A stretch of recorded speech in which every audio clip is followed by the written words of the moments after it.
कोही छैन हातला भाग नै हम दुबे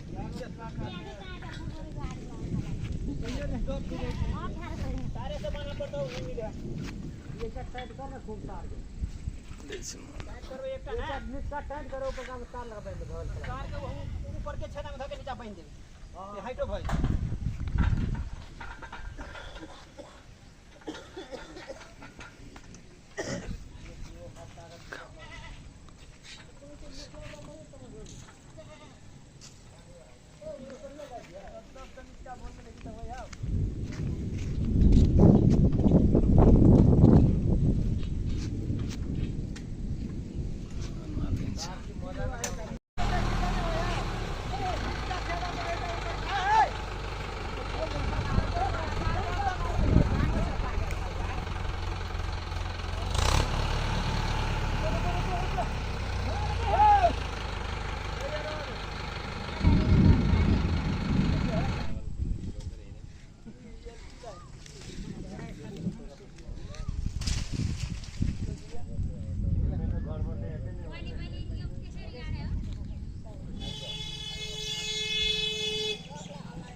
यहाँलाई जानकारी गराउँ भिडियो क्यामेरा चालु गराउन करिब 1 हप्तादेखि लामो प्रयास गर्यौं हामीले र नेपाल विद्युत प्राधिकरणको ठेकदार हुनुहुन्छ पल्टु र पल्टुलाई हामीले पटक पटक फोन गरिरहेका छौं पत्रकारले कुनै नाहकमा फोन गर्दैन ठेकदार साहब र यहाँका नेपाल विद्युत प्राधिकरण लाहान शाखालाई हामीले यस्ता जोखिमका बारेमा पटक पटक जानकारी गराइरहेका हुन्छौं र आज 2082 वैशाख 22 गते निरन्तरको प्रयासले म सफल भएको छु र केही घण्टा अगाडि मैले सामाजिक सञ्जालमा राखेपछि यहाँका प्रशासनिक निकायहरू पनि जवाबदेही भइसकेको अवस्था छ र यसरी यो परिवर्तन आएपछि एउटा खुशियालीको माहौल तयार भएको छ यसमा हामीले निरन्तर प्रयास गर्यौं र करिब 1.5 वर्षसम्म सबै असफल भइसकेको अवस्था र मेरो निरन्तरको प्रयास सफल भएको छ र केही समय अगाडि मात्रै 15-20 मिनट अगाडि यहाँका हाम्रो पूर्णबहादुर खड्काज्यूले जानकारी गराउनु भयो र मैले यहाँको स्थानीयलाई पनि मैले के भनेको थिएँ भने कमसेकम विद्युत प्राधिकरणको आइसकेपछि हामीलाई जानकारी गराउनुस् र पटक पटक म यो वाचमै थिए र हेर्नुस् कति खुसीको कुरा यहाँ स्थानीयहरू पनि हुनुहुन्छ क्यामेरा ल्याइदिनुस् एकदम नजिक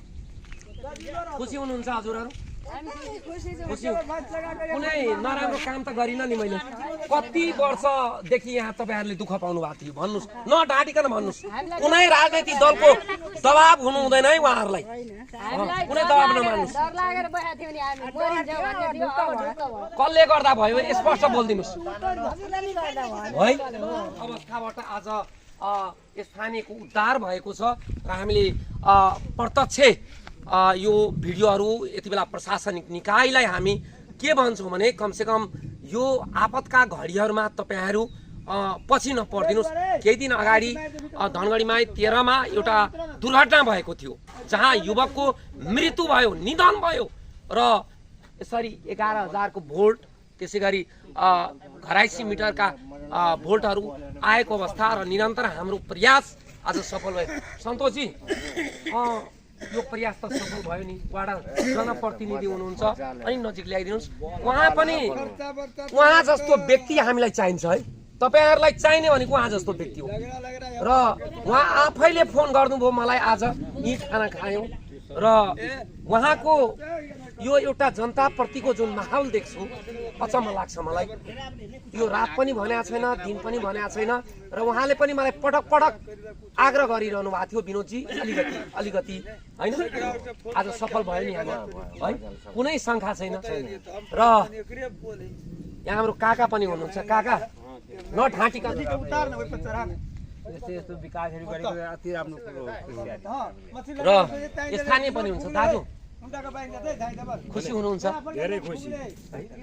यो 2 वर्षदेखिको भन्नु 3 वर्षदेखि भयो 3 वर्ष वाडा सदस्यले भनिदिनु कति वर्ष छ पानी पर्छ ढल थियो यो कति वर्षदेखि आपत थियो भन्नुस् न 3-4 वर्षदेखि तर विनोद मण्डलले जम्मा 1 हप्ता हैन हजुर 1 हप्ता हैन हजुर 1 हप्ताको प्रयास 1 हप्ताको प्रयास भयो नेपाल विद्युत प्राधिकरणलाई म नमन गर्न चाहन्छु कमसे कम यस्ता जोखिम अवस्थाबाट तपाईहरुले जुगाउनुभयो र यही भिडियो मार्फत नेपाल विद्युत प्राधिकरण लाहान शाखालाई म आग्रह गर्न चाहन्छु यहाँ एकजना नेपाली सेना नेपाली सैनिक जसले राष्ट्रको सुरक्षा गरिरहनु भएको छ उहाँको घरसम्म नेपाल विद्युत प्राधिकरणको पोल गएको छैन म तपाईहरुलाई ठाडो औलाले भन्दैछु यो यदि तपाईहरुले समयमा तपाईहरुले त्यहाँसम्म जसले राष्ट्रको सुरक्षा गरिरहेको छ र त्यहाँसम्म विद्युत प्राधिकरणको पोल गएन भने थप आन्दोलनको प्रक्रिया पनि कसरी अपनाउनु पर्छ विनोद मण्डल त्यसको निम्ति तयारी भएको पनि म यही भिडियो मार्फत सार्वजनिक गर्न चाहन्छु नेपाली नागरिक भएको नाताले नेपाल सरकारलाई राजस्व तिरिरहेको अवस्था छ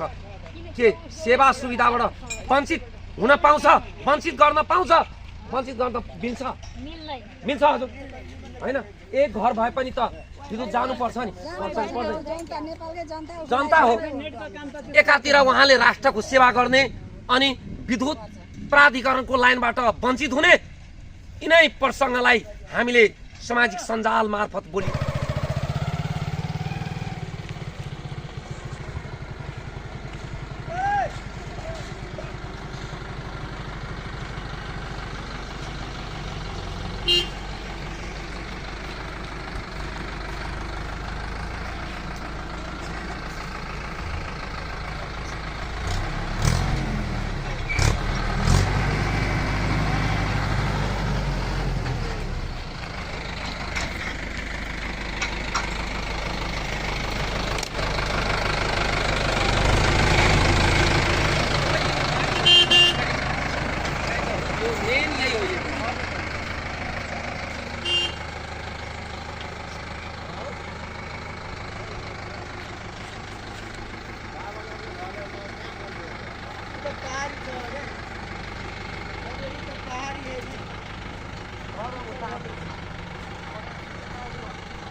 टावर लाएर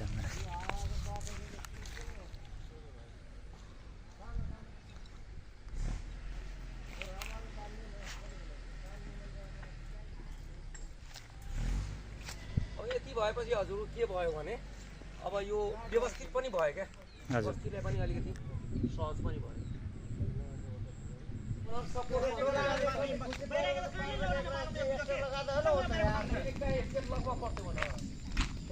यो यस्तो पोल राख्ने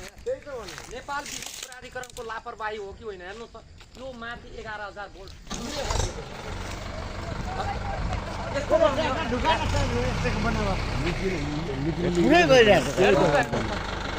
हल्लाउ त भाइ हल्लाउ त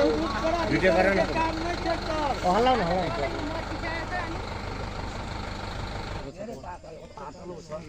घराइसी मिटरसम्मको लागि म आइपुग्छु सर यो नम्बरमा म तपाईँले फोन गर्छु अब 1.5-2 घन्टाभन्दा अगाडि मलाई फुर्सद हुँदैन सर है ल अनिवार्य आउँछु ल यसरी जनताको सेवा हेर्नुहोस् अचम्म लागिरहेको छ यहाँ काम गरिरहेको छु र